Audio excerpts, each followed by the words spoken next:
दोस्तों काफी सारे स्टेट ऐसे हैं जहां ये मांग उठ रही है कि जब भर्ती निकले तो लोकल जो कैंडिडेट हैं उन्हीं को प्राथमिकता दी जाए या उन्हीं की भर्ती हो। तो यहाँ एक और नया स्टेट ऐसा सामने आया है जिसने अपने स्थानीय जो कैंडिडेट हैं उनको प्रेफरेंस देने के लिए पूरे एग्जाम के सिस्टम में ही चेंज कर दिया है। तो ये पूरा का पूरा सिस्टम आपको बता रहा हूं कि जो चेंज किया है वो क्या है और जो नया सिस्टम है एग्जाम का वो क्या रहेगा और किस प्रकार से लोकल कैंडिडेट्स को इसका बेनिफिट सीधा सीधा मिलेगा। तो राजस्थान का उदाहरण मैंने आपको दिया था कि वहां जैसे 31,000 टीचर्स की भर्ती हो रही है तो 90% जो वेटेज है वो रीट का दे दिया और रीट में राजस्थान का लोकल जो जीके है बिल्कुल एकदम बिल्कुल लोकल स्तर का उसको भी शामिल करने की कोशिश कर रहे हैं, यानी कि लोकल लोगों को बेनिफिट मिल सके, ऐसा चल रहा है। दूसरा स्टेट है वो है झारखंड।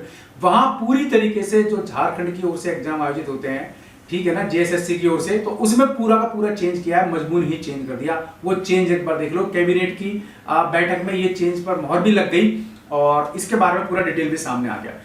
तो सबसे पहला चेंज तो ये है कि जो आपकी जेएसएससी की एग्जाम होती है उसमें अभी तक प्री और मेंस होते थे, तो प्री को बिल्कुल खत्म कर दिया गया है और केवल मेंस के आधार पर आपका सिलेक्शन होगा। लेकिन पेपर आपके 3 कर दिए हैं, फर्स्ट, सेकंड और थर्ड। ठीक है, प्री का नाम हटा दिया है लेकिन प्री तो आपका हो रहा है, लेकिन उसमें चेंज क्या किया है कि ये आपका मेरिट में नहीं जुड़ेगा और केवल क्वालिफाई होगा सेकंड ऊपर स्टेज पर जाने के लिए या पेपर 2 और पेपर 3 देने के लिए।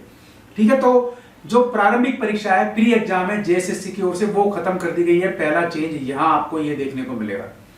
दूसरी बात कर लें, जेएसएससी ने नई नियुक्ति नियमावली बना दी है, उसके आधार पर हम कह रहे हैं कि पहला जो पेपर है आपका वो क्वालिफाई होगा, जिसमें आपको 30% मार्क्स लाना जरूरी है, चाहे आप किसी भी कैटेगरी को। अगर 30% मार्क्स अगर नहीं लाए तो लेवल 2 पर आप नहीं जा पाएंगे, मेंस आप एग्जाम नहीं दे पाएंगे।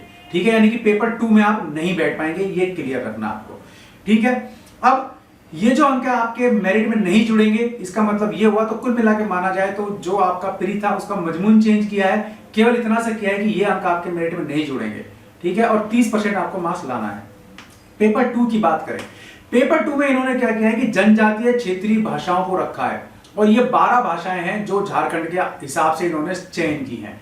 तो पेपर 2 में केवल आपका जनजातीय क्षेत्रीय भाषाओं का ही पेपर होगा। इन 12 भाषाओं में से आप जिले के स्तर पे, जिले के हिसाब से अपनी भाषा चुन सकेंगे। जिले के स्तर पर नियुक्ति होगी, उस हिसाब से एक भाषा कोई सी भी आप चुन सकते हैं उस जिले में जो चलती हो।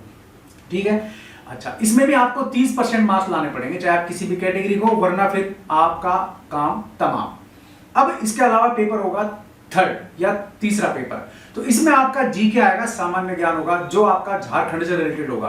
तो वहां बिल्कुल खांटी लोकल लैंग्वेज में आपको ध्यान रखना पड़ेगा, वहां क्या शब्दावली चलती है, कौन सी लैंग्वेजेस हैं, उनके शब्द कौन से यूज आते हैं, और वहां जो एग्रीकल्चर है या वहां का जो बिजनेस सिस्टम है उसमें कौन से वर्ड्स आते हैं, तो वो सब आपको, यानी कि कुल मिला के टर्मिनोलॉजी पर आपको ध्यान देना पड़ेगा, फोकस देना पड़ेगा, बिल्कुल लोकल आपको जानकारी होनी चाहिए।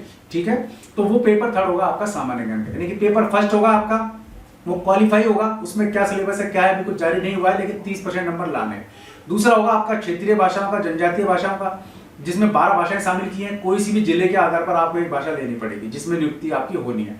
तीसरा आपका होगा जनरल नॉलेज का पेपर जो झारखंड बेस होगा, ये भी इसमें क्लियर है। तीनों पेपर में 30% लाने ही है, लेकिन जो आपके मेरिट बनेगी पेपर 2 और पेपर 3rd में जो 30% है, इसके आधार पर होगी।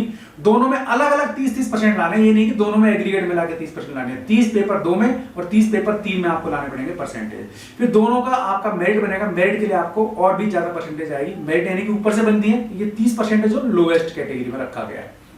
ठीक है, ये आपका यहाँ पे सिस्टम रखा गया।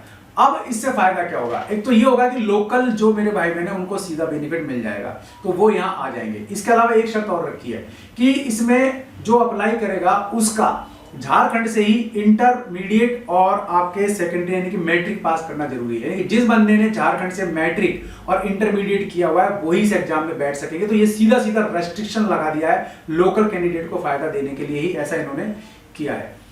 बाकी अन्य नियम भी हैं, तो उसमें यह कि जिला स्तरीय जो नियुक्तियां होंगी उसमें जिलावार जो भाषाएं होंगी वही पेपर 2 में चुननी पड़ेगी। तो पेपर 2 में जो 12 भाषाएं उनमें से कौन सी चुननी है, मैंने आपको पहले बताया था। सिस्टम यही है कि जिलावार जो नियुक्ति होगी उस जिले में जो भाषा होती है वो भाषा आपको पेपर 2 में चुननी पड़ेगी। पेपर 3 तो आपका सीधा सीधा जनरल नॉलेज का है, जीके का है। ठीक है, तो ये आपका होगा।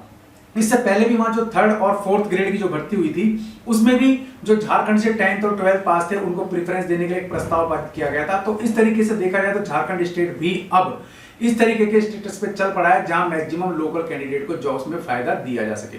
तो ये अपडेट था जेएसएससी के एग्जाम्स का, अपकमिंग एग्जाम्स में जो भी चेंजेस आ रहे हैं उसका, new rules for JSSC exam 2021, ये सारी चीजें आप शामिल कर सकते हैं। यानी कुल मिला के एग्जाम का परफॉर्मा अब आपको चेंज देखने को मिलेगा झारखंड में। तो चैनल को फिर से रिक्वेस्ट करूंगा सब्सक्राइब करने के लिए, नहीं किया है तो कर लेना, क्योंकि आपको इस तरह की इन्फॉर्मेशन कहीं नहीं मिलेगी। लगातार वैकेंसी के अलावा अपडेट्स भी आपको देता हूं जो इस फील्ड से जुड़े हुए होते हैं। वीडियो पसंद आया तो लाइक और शेयर जरूर कर देना, चैनल पसंद आया सब्सक्राइब कर लेना, बेल आइकन दबा देंगे आप तो वीडियोस के नोटिफिकेशन आपको मिलते रहेंगे। आज के लिए इस वीडियो में इतना ही, ऐसे किसी दूसरे वीडियो में फिर मिलूंगा, तब तक के लिए नमस्कार।